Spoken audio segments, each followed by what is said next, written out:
Yakin niatnya ngasih manfaat buat orang banyak, uang pasti datang. Kan gitu. Kita ngasih training-training kayak gini, udah tenang teman-teman. Kalau Anda semakin nervous dengan kapan saya dapat uangnya, untungnya apa buat saya, alam semesta nggak suka sama Anda. Kamu egois, nggak dikasih nanti. Tapi kalau watak dasar Anda itu adalah memberi, alam semesta seneng, semesta mendukung, Tuhan merestui. Kan gitu. Lah itu harus sampai di level core being, Mas. Nggak cuma sekedar, oh ya saya paham, saya sering ngerti pengajian, oh ya sudah ngerti Pak saya. Kalau gitu aja kenapa nggak berubah nasib Anda? Oke, nah Mas Faiz tadi kan sudah di-spill sedikit gitu ya tentang kelas selama 25 hari gitu dan hasilnya spektakuler, bisa ngedapetin rezeki dari arah yang nggak diduga-duga datangnya, totalnya 30 miliar dan itu berulang-ulang seperti itu, rata-rata naiknya 10 kali lipat gitu. Ya, dari yang diinvestasikan. Oke, nah aku pengen coba gali gitu. Apa sih yang diajarkan, spill sedikit aja yang diajarkan kira supaya teman-teman tuh punya pandangan gitu sebelum nanti terjun langsung ikut kelasnya Mas Faiz. Gimana Mas? Jadi saya ngajarkan itu ada 7 prinsip sebenarnya. Untuk exponential abundance. Prinsip pertama ini yang paling dasar Mas.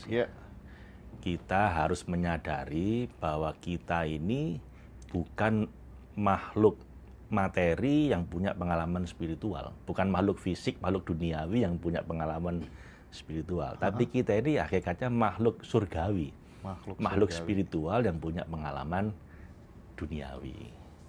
Karena rumah awal kita ini bukan di dunia tapi di surga. Jadi at the essence of our being itu abundance, Mas. Banyak orang kayak gitu. Ini kayaknya common sense Mas ya, tapi not common practice. Kenapa orang jadi nggak punya uang banyak, nggak berkelimpahan? Karena kesadaran dia itu bukan kesadaran yang abundance, tapi scarcity mentality. Kurangan ya? Semua serba kekurangan, bahwa tidak ada cukup buat semua orang. Gitu. Padahal kita ini awalnya terlahir di surga. Bapak kita dari surga gitu loh. Kita cuma sementara kepleset di dunia. Nah, kalau saya bilang, dan itu kalau dalam teman-teman yang muslim ya, itu dalilnya sangat jelas. Laqad khalaqnal insana fi ahsani taqwim. Aku ciptakan manusia sebaik-baik ciptaanku. Masterpiece ciptaannya Allah itu manusia. Malaikat aja disuruh sujud. Kita kan pengen punya kesaktian kayak malaikat. Tapi malaikat disuruh sujud sama manusia. Yang nggak mau sujud diusir dari surga. Lah, kita perlu bangun kesadaran kayak begitu, Mas. Lah di training itu langkah pertamanya adalah diinstal itu. Nggak cuma sekedar dipahami, karena kalau dipahami orang sudah banyak yang baca ayat itu. Iya kan? Ketika Tuhan pamer di depan para malaikat, inni ja'ilun fil ardi khalifah. Malaikat, aku akan jadikan pemimpin di muka bumi. Itu malaikat nggak pernah protes, sekali-kali itu Mas protes, Mas. Qalu ataj'alu fiha mayusidu biha wa yasfiku dima. Kenapa ya Tuhan kau jadikan makhluk yang hanya akan menumpahkan darah satu sama lain? Buat kerusakan gitu ya. Itu prediksi malaikat bener, Mas. Nggak salah malaikat tuh. Dari zaman Nabi Adam sampai sekarang Brian Adam yang lain. Itu tiap hari ada pertumpahan darah. Tapi kita dibelain sama Tuhan tuh. Diam kamu semua, aku lebih tahu dibanding kamu semua. Ayo sujud semua. Hormat. Yang nggak hormat diusir. Lah, langkah pertamanya Anda harus perlu install ke dalam bawah sadar Anda, in your core being, get kind of awareness. Bahwa saya ini adalah sebaik-baik makhluk ciptaan Tuhan. Tidak untuk sombong, tapi untuk bersyukur. Bahwa saya diciptakan untuk memimpin di muka bumi. Kalau sampai Anda di muka bumi kok ngeluh-ngeluh kayak anduk basah, itu kan mengecewakan pencipta. Nah, itu ada latihan-latihannya, Mas, supaya kita punya spiritual awareness seperti itu. Itu level pertama.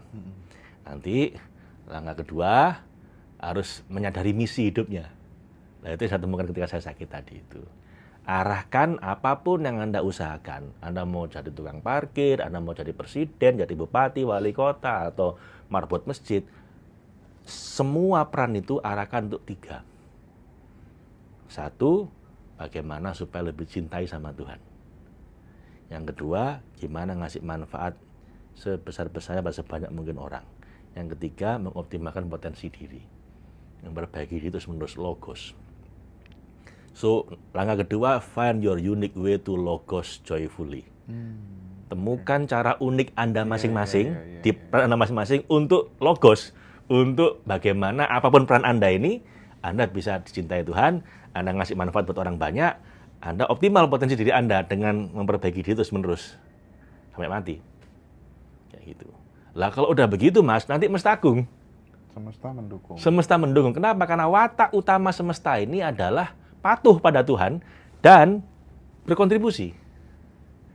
Matahari itu kan menyinari bumi, nggak minta balasan. Katanya Maulana Rumi, if you want to learn about unconditional love, learn from the sun. Kalau mau belajar tentang mencintai tanpa syarat, baca dari matahari. After those 1,000 years, the sun never say to the earth, you owe me. Setelah ribuan tahun memberikan sinarnya pada bumi, matahari nggak pernah nagih, kamu utang sama saya. Nggak pernah nagih. See this kind of love. It's give life to the whole universe. Lihatlah cinta yang semacam ini memberikan kehidupan untuk alam semesta. Belajar untuk blessing others. Belajar punya jiwa memberi. Nggak harus minta balasan. Bumi menerima kasih dari matahari dengan cara apa? Pay it forward.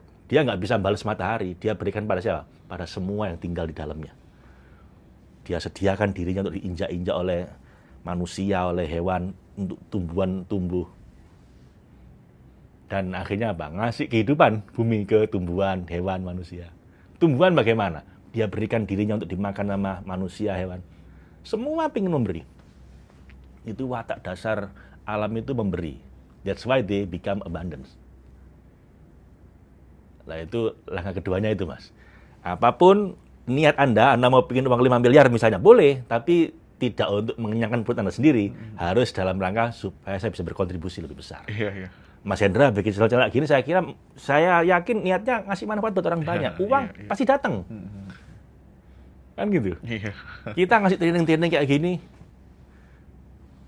udah tenang teman-teman. Kalau Anda semakin nervous dengan kapan saya dapat uangnya, untungnya apa buat saya, alam semesta nggak suka sama Anda. Kamu egois, nggak dikasih nanti. Tapi kalau watak dasar Anda itu adalah memberi, alam semesta seneng, semesta mendukung, Tuhan merestui. Kan gitu. Lah itu harus sampai di level core being, Mas. Nggak cuma sekedar, oh ya saya paham, saya sering ngerti pengajian, oh ya sudah ngerti Pak saya. Kalau gitu aja kenapa nggak berubah nasib Anda? Ya, kalau belum berubah berarti itu masih di pikiran, belum sampai ke core being. Bawah sadar. Di bawah sadar sampai watak-watuk wahing Anda kayak begitu. Oke, paham. Apa itu watak-watuk wahing itu, Mas? Udah mendarah daging Nah, gitu ya. Oke. Nah, itu kedua. Ini kok saya teruskan jadi panjang. Iya, keren itu Mas Faiz. Bagus itu Mas Faiz. Iya, ada 7 total. Itu spill-nya 2 dulu. Oke. Nanti baru lain-lain teknis, Mas. Cara afirmasi. Banyak orang keliru, ada riset mengatakan bahwa afirmasi itu kalau betul statement nggak efektif. Harus dalam bentuk pertanyaan. Saya punya jurnalnya itu, Mas. Jurnal psikologi. Kalau Anda bilang, saya kaya, ada suara kecil di sini. Masa sih? Gitu. Saya hebat. Walah, kamu sering kalah gitu kan gitu. Ada suara kecil yang jadi setannya gitu. Kenapa? Kan dalam bentuk pertanyaan. Itu diganti pernyataan. Diganti dengan pertanyaan. Ya itu kayak gitu-gitu lah, ada cara afirmasi yang bagus bagaimana, terus cara berdoa yang benar bagaimana, terus juga actionnya bagaimana. Jadi nanti akan kita ajari abundance action, abundance mind, abundance heart, abundance soul, abundance mind, heart, soul, action. Nah itu ya itu makanya butuh waktu kira-kira. 1 bulan. Tapi sebenarnya apapun tekniknya, kalau dipikir-pikir sih, muaranya tetap asal kemudian tindakannya berubah, habitnya udah berubah, kan melahirkan karakter yang baru juga, nasib berubah ya nggak sih Mas Faiz kira-kira? Nah itu ada rumus Mas, namanya B kali do sama dengan have. Iya. Lah do itu kecil, B harus besar. Makanya rumus saya B-nya itu harus kuadrat. Karena kalau do-nya besar, B-nya kecil, sama misalnya action-nya gede, tapi B Anda itu kecil, susah payah, Mas. Ibaratnya saya ngungkit pakai kayu, Mas. Oke. B saya itu kayu, ngungkit. Ya bisa sih ngungkit, lumayan. Tapi kalau ini traktor, Mas, sama nggak perlu tenaga terlalu berat, nggak perlu keringetan, tinggal dipencet, batu gede bisa pindah. Lah jadikan diri kita traktor, jangan kayu. Sama-sama do. Jadi do harus ada, penting. Tapi do itu kecil. Yang harus gede itu B-nya. B-nya itu apa? Mind, heart, soul, and spirit. Makanya kita bikin ada memang abundance action-nya ada. Tapi juga harus ada abundance mind, abundance heart, abundance soul, abundance spirit. Tapi yang paling powerful adalah ketika kemudian kita sadar bahwa bahan bakumu itu sebenarnya apa gitu ya kira-kira ya. Yes.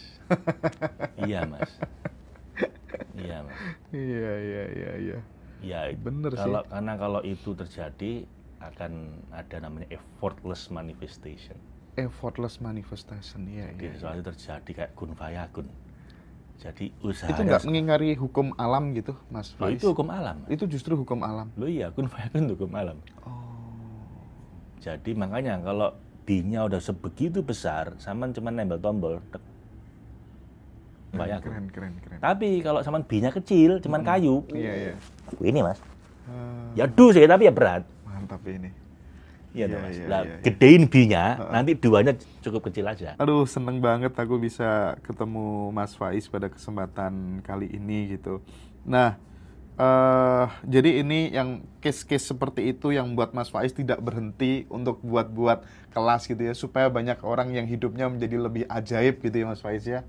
Ya karena janji saya, Mas, gimana? Janji saya sama Allah dulu, kalau saya dikasih kesempatan lagi, ya ini kerjaan saya mati pun saya akan gini. Kalau dibilang besok mati ya ini saya lakukan. Ya, saya tetap aja akan training. Karena katanya Nabi kan, orang yang paling dicintai oleh Tuhan adalah yang memasukkan rasa bahagia di hati orang lain. Ya kan, khairun nas anfa'uhum linnas. Sebaik-baik manusia ngasih manfaat buat manusia yang lain. Iya. Dan orang paling dicintai oleh Tuhan adalah yang memasukkan rasa bahagia di hati orang lain, melepaskan penderitaan mereka. Yes, itu cara saya.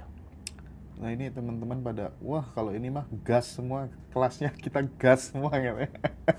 Nah Mas, itu kalau habis ikut kelas gitu kan Mas, ada ini nggak Mas, ada semacam kayak langsung terputus atau memang ada di... Anda sekali ikut kelas kita, Anda jadi keluarga besar kita. Nah, Tiap minggu kita kasih kelas yang gratis, kita kasih info yang baru. Ini 3 hari yang gratis kita kasih terus. Bahkan kalau Anda alumni yang Total Solution, Mas, itu saling bantu sama satu sama lain. Karena ada namanya surrogate, saya terapi jarak jauh. Misalnya gini, Anda udah belajar, udah bisa, tapi kali ini Anda mungkin suami saya di ICU, tolong dibantu. Cinta segitiga sama surrogate chef atau loving kindness terapi, itu langsung banyak yang bantu, Mas. Biasanya setelah itu, alhamdulillah sekarang udah baik, terima kasih kawan-kawan gitu. Jadi once you ikut kita, teman-teman, you become our big family, part of our big family. Waduh, mantap. Dan itu sampai bertahun-tahun. Alumni itu masih udah 10 tahun yang lalu datang lagi. Iya. Sebagai alumni. Saya alumni 10 tahun yang lalu, Mas, angkatan tahun 2007 gitu. Japri aja teman-teman. Jangan mau tok. Japri aja di bio TikTok ya. Udah ada kontak saya tuh. Nah, Mas, kalau misalnya kayak nanganin narcissistic personal disorder gitu. Misalnya sampai abuse verbal gitu ya. Itu tuh gimana, Mas? Kalau orangnya yang bermasalah kan. Kita sebagai pasangannya kan susah. Kita yang bermasalah. Di training Total Solution yang 2 hari itu, kita ajari bagaimana mengubah orang lain yang nggak mau berubah. Lah, waduh. Ada 5 jurus menterapi orang yang nggak bisa diterapi, Mas. Sakit keras. Ada yang memang orangnya bandel kayak begitu, orang susah. Ada mungkin sedang tidur. Ada cara terapi bagi orang yang sedang tidur, sedang nggak sadar, sedang nggak mau diterapi. Ada 5 jurusnya, lalu ada 2 prinsipnya. Nah, itu harus kita lakukan, teman-teman. Saya kasihan teman-teman, melakukan sesuatu yang dalam ilmu psikologi udah jadi hukum. Apa? law of psychological reactance. Orang itu kalau udah nggak mau Anda paksa, makin nggak mau, Bu. Lah udah tahu dia nggak mau, Anda paksa, makin nggak mau. Iya, iya. Orang kalau sudah kepingin, Anda cegah, makin kepingin. Lalu Anda tetap baca lawan itu terus. Udah tahu anaknya ini nggak mau misalnya ya, dipaksa terus, dipanggilkan ustadz. Waduh, tambah ruwet. Tadi makin keliru. Akhirnya makin anaknya makin nggak berubah, kita makin stres. Gitu kan, Mas? Lingkaran setannya kan begitu. Iya, iya. Kita makin frustasi, makin stres, dia makin nggak mau berubah. Kenapa? Karena kita paksa. Loh, itu law, udah bukan teori, law. Jangan lakukan hal yang sama. Jangan lakukan itu lagi. Itu udah terbukti nggak berhasil, Pak. Iya, toh? Lakukan hal yang apa, Pak? Lah, itu nanti kita ajarkan di training. Nggak bisa saya lakukan sekarang, kenapa? Karena ada prosesnya. Gitu loh. Karena kalaupun Anda tahu caranya, jurusnya, tenaga dalamnya belum dapat, jurus itu tadi mentah. Jadi di training 2 hari itu kita ngisi tenaga dalam, Mas. Nggak cuma ngasih jurus. Oh, jurusnya saya kasih tahu sekarang bisa, tapi pasti mentah. Nggak mempan. Nggak ada powernya. Nggak ada powernya. Lah ngisi tenaga dalamnya itu butuh 2 hari. Supaya ini semakin gede, tenaga dalamnya, istilah spiritualnya udah oke, baru. Nggak perlu banyak jurus masuk tenaga dalam. Disebul orang udah geblak gitu loh.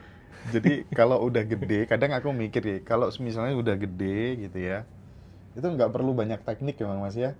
Tanpa teknik pun jadi nah, itu gitu. Ya kan, akhir-akhir ini aku ngerasa kayaknya kalau ini udah beres, nggak perlu teknik-teknik. Iya, Mas. Dalam chef itu tapping-tapping di awal-awal gitu loh. Jadi pendekar semakin sakti makin nggak punya senjata toh, Mas. Makin nggak punya jurus. Iya ya, Mas ya. Yang masih bawa pedang gini-gini itu kan baru belajar soalnya. Oke. Jurusnya yang gini-gini itu kan kakek model yang biasanya yang baru belajar. Ada perspektif yang mengatakan kalau tabungan energimu udah oke gitu ya, ibaratnya gitu ya, yang ngedapetin sesuatu itu dengan cara apapun gampang gitu kira-kira. Iya, kalau kita nggak pakai cara, Mas. Nggak pakai cara. Loh, iya. Awalnya aku nggak percaya sih dengan konsep ini, Mas Faiz. Karena gini loh, cara itu bisa macam-macam. Allah itu ngasih cara, itu kadang-kadang nggak masuk akal, Mas. Nabi Ayub itu kehilangan hartanya habis, kehilangan istrinya, minta cerai, anaknya mati semua, sakit. Udah gitu diusir dari kampung. 5 kena. Normalnya orang punya masa gini itu bagaimana solusinya? Ya kalau misalnya harta hilang ya Anda harus belajar ilmu MBA misalnya.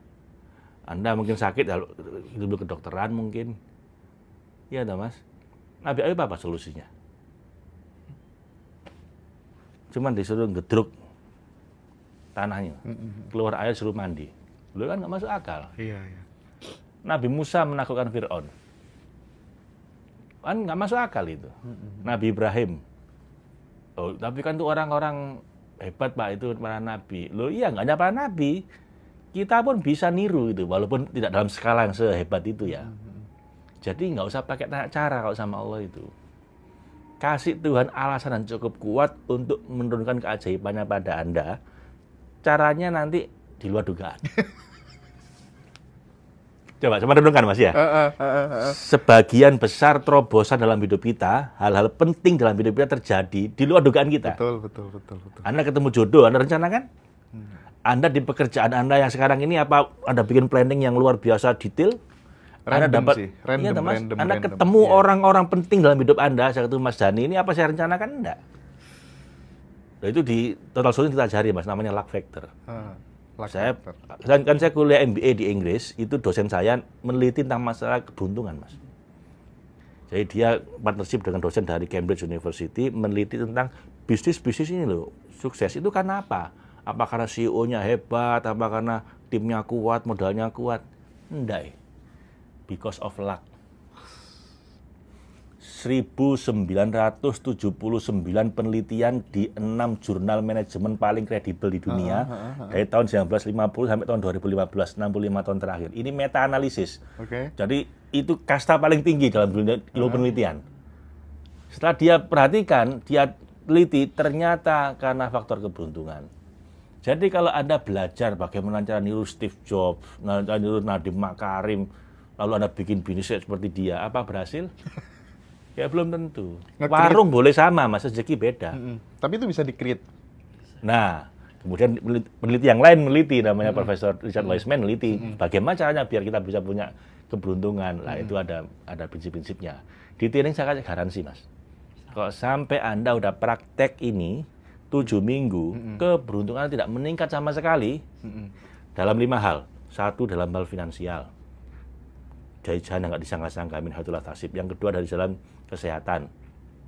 Lebih baik kesehatan. Yang ketiga, hubungan membaik suami istri. 4, karir, bisnis. Kelima, kebahagiaan. Saya kasih bonus 1 lagi, spiritual. Kalau Anda nggak merasa lebih dekat dengan Tuhan, lebih nyaman ibadahnya, Anda nggak dapat satu pun ini selama 7 minggu, kami balikin investasi Anda 100%. Saya ngomong ini bukan kemarin sore, Mas. Sejak 15 tahun yang lalu. Kita udah punya puluhan ribu alumni yang minta dikembalikan uangnya itu kira-kira 5 orang. Dan saya balikin. Oke. Wih, istimewa. Ya, teman-teman, kita kayaknya memang harus ikut semua programnya Mas Faiz ini. Jangan salahkan saya mau ikut semua ya. Karena banyak orang itu pertama ikut semua akhirnya. Ikut semua ya. Bingung juga. Ada yang stres, Mas. Kita alasi produk itu stres dia. Aku ini mau ikut, uangnya habis nanti. Ikut website nggak bisa. Tapi herannya, Mas, begitu saatnya datang, uangnya datang. Oh, iya. Program saya itu dari yang gratis, yang 7.000, yang 1 juta, ada 380.000, ada yang 3,9 juta, dan terakhir 5,9 juta yang sertifikasi itu. Itu orang ikut semua. Bahkan ada ikut satu macam itu bisa ngulang 10 kali. Karena jangan-jangan di training kita, di Total Solution itu ada alumni, saya alumni 15 tahun yang lalu. Alumni 10 tahun yang lalu, saya udah ngulang 20 kali, dia bilang gitu. Saya juga bingung, Bu, kamu nggak bosan lihat saya, bilang gitu. Jarang loh, training model kayak gini berani garansi itu, Om. Iya. Waduh, jarang banget, sumpah. Jadi kayaknya aku udah nggak sabar, teman-teman. Aku tuh pengen banget Mas Faiz menjembatani teman-teman yang memang udah ikut berbagai macam jenis kelas, gitu ya. Bahkan beberapa case justru dimanfaatkan sama coachnya gitu. Jadi aku tuh pengen menjadi jembatan bagi sahabat-sahabat semua supaya clear persoalan duit ini. Kita ini makhluk yang sudah sangat mengejar-ngejar makhluk yang derajatnya lebih rendah daripada kita yang namanya uang gitu kira-kira ya. Nah, tapi Mas, pada akhirnya kita nggak bisa menyelamatkan semua orang. Gitu ya? Iya, Mas, nggak bisa. Nabi pun nggak bisa. Karena emang ada orang yang bandel. Udah dikasih tahu, disuruh latihan, tetap baca nggak mau. Oke. Ya gimana? Saya yakin dari yang nonton banyak ini ya nggak semuanya. Oke. Nggak semua yang lulus dari UI itu jadi menteri kan, Mas. Yang DO juga banyak. Malah bayar semua itu, Mas. Benar. Jadi ya sudah. Pertanyaan tinggal Anda mau jadi yang mana. Yang kumlot apa yang drop out. Pada akhirnya kita nggak bisa nolong semua orang. Oke. Ini habis ini segmen terakhir, aku persilahkan sahabat semuanya untuk berinteraksi langsung dengan Mas Faiz ya, tanya-tanya langsung dengan Mas Faiz ya. Nanti aku akan sebutin satu persatu gitu ya, teman-teman boleh ngetik sekarang ya, ditulis apa pertanyaannya gitu. Makasih banyak ya Mas Faiz ya. Siap. Nah, oke. Iya ya Mas. Oke, aku awali satu pertanyaan dulu. Mas Faiz, kadang kita itu kalau ada hal-hal yang kurang berkenan di hati, beda dengan apa yang menjadi ekspektasi gitu, kita ngeluapinnya itu di media sosial, Mas Faiz. Ya, story WA, Instagram, Facebook, status, dan lain sebagainya. Status aja lah pokoknya ya. Dan itu kadang kita ngerasa puas saja, ngelambiasan tidak sedikit, justru malah kita looping di sesuatu yang tidak menyenangkan gitu, hal-hal yang negatif itu. Apakah itu berkontribusi kebiasaan habit untuk menulis pesan-pesan kegalauan yang kita anggap itu awalnya kita seneng aja, merasa ada pelampiasan gitu. Nah, bagaimana dalam perspektif spiritual, energi yang dipahami Mas Faiz? Iya, satu hal yang perlu teman-teman saya sadari ya, yang udah Anda tulis itu nanti akan di situ selamanya. Kenapa? Akan di situ selamanya. Jadi hati-hati. Ingat fufu fafa misalnya. Fufu apa? Kadang-kadang kita ngesali nanti. Terlepas itu benar apa tidak, banyak orang yang ngapain dulu ya saya kayak begitu. Ya toh, Pak Ridwan Kamil sekarang mau jadi gubernur, sampai minta maaf berkali-kali itu sayang dulu gitu kan. Jadi teman-teman, Anda mungkin nggak jadi gubernur atau nggak mau jadi presiden, tapi apa yang Anda tulis itu Anda inget-inget. Kalau ini akan ada di situ selamanya, akan saya sesali nggak? Iya. Jadi kita belajar dari Fufu Fafa aja. Andai kata benar itu kan Iya. pesan Itu kan pesan energi. untuk semua gitu kira-kira Iya, ya. itu sangat jelas. Jadi teman-teman, Anda kan nggak pernah tahu, bisa jadi Anda mungkin nanti suatu hari mau jadi bupati atau mau jadi presiden, bahkan kan kita nggak tahu nasibnya kita gimana. Makanya hati-hati. Pokoknya kalau mau nulis, kalau saya nanti mau jadi presiden, ini kira-kira akan saya sesali nggak? Akan jadi menjadi senjata makan Tuhan nggak ke saya? Jadi gitu. Belum lagi dilihat track record itu dilihat oleh anak-anak kita, cucu kita. Oh, apalagi begitu. ini ya kelakuannya bapakku biyen ya gitu ya kira-kira ya. Ada tips sih, kalau saya mau memang nggak tahan untuk nulis, tulis saja di kertas. Tapi setelah itu Anda tutup, nanti sehari lagi baca lagi. Masih ingin Anda tulis nggak? Kalau ingin ditulis ya silakan ditulis. Tapi kalau enggak, dibakar aja. Jadi pelampiasannya itu jangan langsung ditulis untuk publik. Anda tulis untuk Anda sendiri dulu. Saya yakin kalau Anda lakukan itu 90% nggak akan Anda posting nanti. Nah, ketika itu kan kalau dalam perspektif vibrasi kan rendah banget Mas Faiz gitu ya, keluhan gitu ya dan lain sebagainya. Itu bisa terpantul lagi ke dalam diri kita. Nah, ini menarik. Kalau saya nggak terlalu setuju soalnya. Oke. Jadi bagi saya hal-hal jelek itu akan mantul pada Anda kalau tidak Anda relakan. Begitu Anda relakan nggak masalah. Di teknik kami Mas, itu bukan nggak boleh diomongin. Kita minta ngomong sedetail-detailnya. Kita minta nulis sedetail-detailnya sampai nangis-nangis kalau perlu. Catatannya direlakan. Tapi setelah itu harus diikhlaskan dan dipasrahkan sama Allah. Setelah itu dibuang. Caranya buang? Karena gini Mas, ini ada dua teori besar kan Mas. Okay. Teori pertama, hal buruk nggak boleh diomongkan. Itu saya tahu hipnoterapi, NLP, saya baca sampai ke Australia kok ini. NLP, hipnoterapi ini. Kan bilang jangan pernah ngomong jangan, kan gitu kan. Kenapa tidaknya gitu kan. Yang kita tangkap adalah jangan berbohong, nanti berbohongnya gitu. Kalau saya nggak, I just don't buy it gitu. Saya nggak percaya dengan teori itu, walaupun saya baca NLP sama hipnoterapi. Kenapa? Kitab suci itu isinya kebanyakan tentang jangan. Lah gitu ya? Lah. Jangan berjudi, jangan berzina, jangan. Lah kalau gitu kitab suci salah semua dong isinya. Makanya walaupun saya belajar itu yang itu nggak saya pakai. Bagi saya nggak masalah ngomong jangan. Kalau memang perlu, ya ngomong aja jangan. Subscribe.